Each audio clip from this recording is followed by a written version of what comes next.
প্রসূন বন্দ্যোপাধ্যায় আক্রমণ আদতে গা বাঁচাতে করছেন, কটাক্ষ বিজেপির। আমরা এগুলো মানুষের কাছে প্রথম থেকেই তুলে ধরছিলাম যে এই চুরি চলছে এবং যতই রাজনৈতিক পদ তৃণমূলে আছে সেই পদগুলো পয়সার মাধ্যমে বিনিময়ে এগুলো বিক্রি হয়েছে।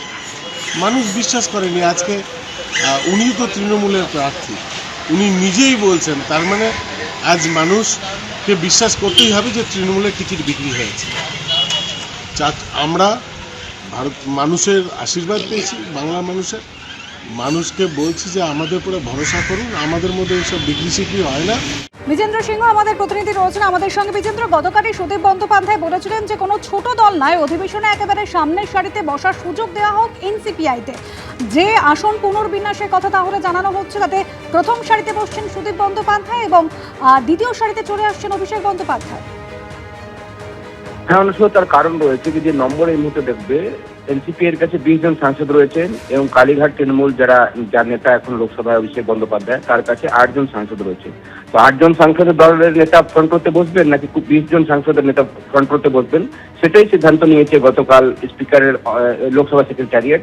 এবং সেখানে দেখা যাচ্ছে কি যে আসনে গত সেখানে বসছিলেন Abhishek Bandyopadhyay, seat number 354 front রোতে অখিলেশ যাদবের পাশের সিটটা, সেটা দিয়ে দেওয়া হয়েছে সুদীপ বন্দ্যোপাধ্যায়কে। আজ থেকে তিনি সেখানে বসবেন এবং কল্যাণ বন্দ্যোপাধ্যায় সেকেন্ড রোতে বসতেন সিট নম্বর 281-এ, যেটা এখন অভিষেক বন্দ্যোপাধ্যায়কে দিয়ে দেওয়া হয়েছে, সেখানে তিনি বসবেন সেকেন্ড রোতে।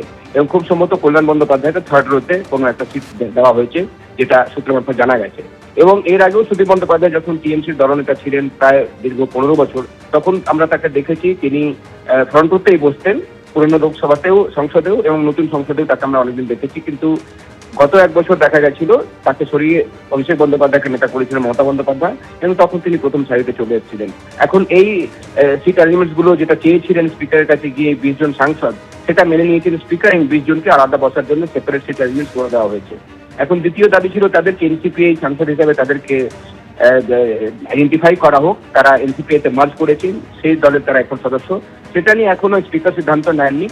কিছু ডকুমেন্ট চেয়েছিলেন, যেটা সুদীপ বন্দ্যোপাধ্যায় গতকাল বললেন যে কাকলি ঘোষ দস্তিদার গিয়ে স্পিকারকে ইতিমধ্যে সেই ডকুমেন্টস গুলো দিয়ে এসছেন।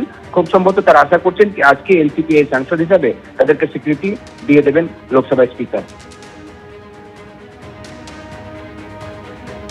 একেবারে বিজেন্দ্র, আমি তোমার কাছে এই জায়গায় জানতে চাইবো, ইতিমধ্যেই কিন্তু এনসিপিআই সাংসদ হিসেবে এদেরকে স্বীকৃতি দেওয়া হয়েছে। কিরেন রিজিজু যে চিঠি দিয়েছিলেন তার প্রেক্ষিতে গতকাল সর্বদল বৈঠকে সুদীপ বন্দ্যোপাধ্যায় এবং কাকলি ঘোষ দস্তিদার তারা যোগ দিলেন। কিন্তু এখানে একটা প্রশ্ন তো থেকে যাচ্ছে, এনডিএর সব থেকে বড় শরিক হচ্ছে এখন এনসিপিআই সাংসদ হিসাবে এদের স্বীকৃতি দেওয়া হলো, তাহলে হিসেব মতো তো এদের সরকার পক্ষের দিকে অর্থাৎ ট্রেজারির দিকে বসা উচিত, তা না করে এরা বসছেন বিরোধী শিবিরে।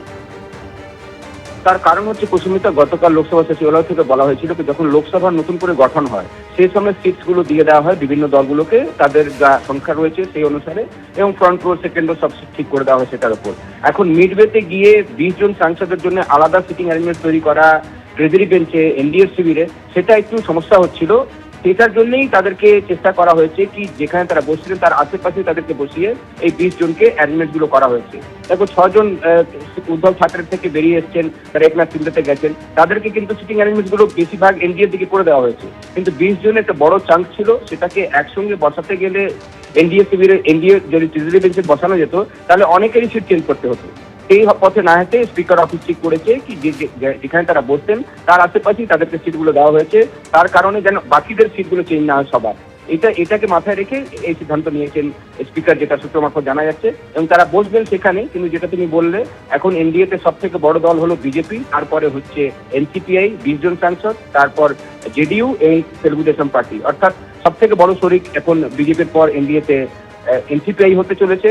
এবং প্রধানমন্ত্রীর সঙ্গে যখন দেখা করেছিলেন সুদীপ বন্দ্যোপাধ্যায়, প্রধানমন্ত্রী তাকে এনডিএতে স্বাগত জানিয়েছিলেন এবং বলেছিলেন যে পশ্চিমবঙ্গ এবং দেশের জন্য মিলিতভাবে কাজ করতে হবে। তো একটা বার্তা যখন প্রধানমন্ত্রী নিজে সুদীপ বন্দ্যোপাধ্যায়, যিনি লোকসভার দলনেতা হতে চলেছেন এনসিপিআই, এবং তাকে এইভাবে অ্যাড্রেস করে কিরেন রিজিজু চিঠিও দিয়েছিলেন যে এনসিপিআই নেতা হিসাবে আপনি আসুন, গতকাল যে মিটিং ডাকা হয়েছিল সেটাতে। তো এটা সময়ের অপেক্ষা, হয়তো আজ বা কালের মধ্যে এনসিপিআই সাংসদ হিসাবে তারা আইডেন্টিফাই হয়ে যাবেন লোকসভায়, যেহেতু যে ডকুমেন্টগুলো চেয়েছিলেন স্পিকার সেটা কাকলি ঘোষ দস্তিদার দিয়ে এসেছেন।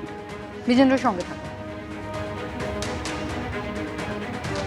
যে 20 জন গদ্দার টিএমসির এমপি প্রথম যে পার্লামেন্টের যে টেবিল অফিস সেখান থেকে আজকে সকাল অবধি তৃণমূলের এখনো 28 জন সংখ্যা দেখাচ্ছে।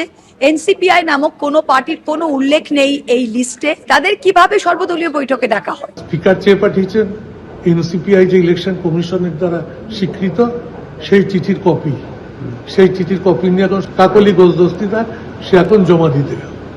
উনি হাতে পেয়ে গেলেই রাত্রের মধ্যে চিঠি চলে আসবে, সব ঠিকঠাক। मैंने भी डिमांड दिया कि छोटा पार्टी को फर्स्ट रो में सीट मत दीजिए। 28 से 20 निकल जाते तो पार्टी तो 8 हो जाती। एबीपी आनंद एगिए थाके एगिए राखे।